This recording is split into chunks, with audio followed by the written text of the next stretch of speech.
De l'emploi. Alors que le taux de chômage est au plus haut, les entreprises, vous allez le voir, se livrent à une chasse féroce aux diplômés. Week-end de ski, cadeaux de bienvenue en tout genre, elles rivalisent d'imagination pour attirer ou retenir notamment les jeunes ingénieurs. Amira Swilem, Arnaud Jacques. Pendant 3 jours, ils ont dévalé les pistes de ski, mis le feu aux pistes de danse. Mais contrairement aux apparences, ces étudiants ne sont pas en vacances. Ils ont été invités par une entreprise en informatique qui a tout payé. Elle cherche à recruter des ingénieurs. Pour l'occasion, la responsable du recrutement a troqué son tailleur pour une combinaison de ski. On est quand même sur un marché du recrutement d'ingénieurs qui est assez concurrentiel et qu'au-delà du fait que nous souhaitons nous démarquer entre guillemets de la concurrence, on pensait que c'était une bonne idée de pouvoir rencontrer les étudiants dans un cadre plus détendu et qui puissent avoir une vision différente de l'entreprise.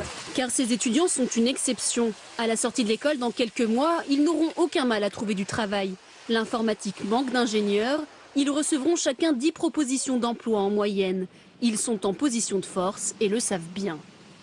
Les entretiens en bureau, c'est bien 5 minutes, mais il faut ça, mais quand on nous drague entre guillemets un peu de la sorte avec des week-ends au ski, c'est plaisant aussi. C'est un peu une opération séduction, non? Ouais, mais bon, ils ont peut-être des bons arguments de séduction. On va découvrir ça ce soir, dimanche aussi dans les entretiens, dans les jobs qu'ils vont nous proposer.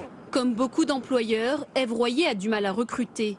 L'an dernier, elle a embauché 1500 personnes. Cette année, elle en cherche encore 1700. Sur les pistes, elle observe de près ses futurs recrues. Comment ils s'inscrivent dans le groupe, quelle est leur position, comment ils échangent les uns avec les autres.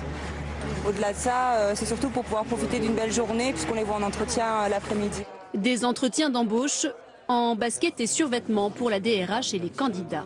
Je ne me vois pas vraiment travailler dans un bureau d'études, seul derrière mon ordinateur pendant toute ma carrière. L'opération séduction semble avoir fonctionné.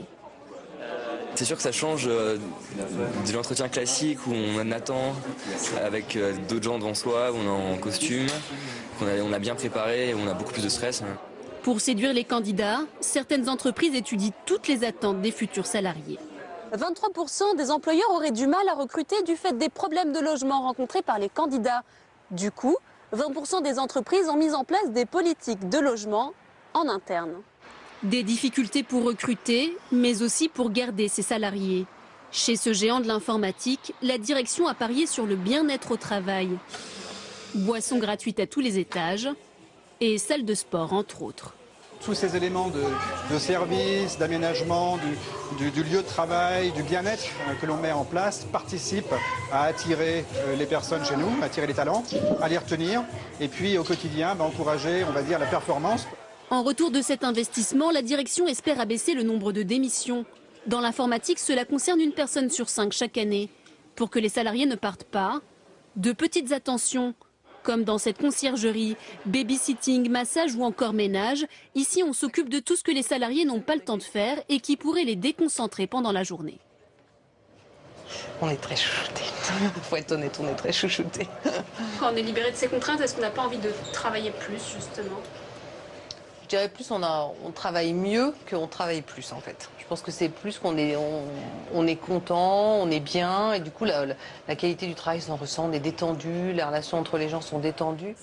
Ces ingénieurs, souvent jeunes, très courtisés, sont une exception. Aujourd'hui, un jeune de moins de 25 ans sur 4 est au chômage.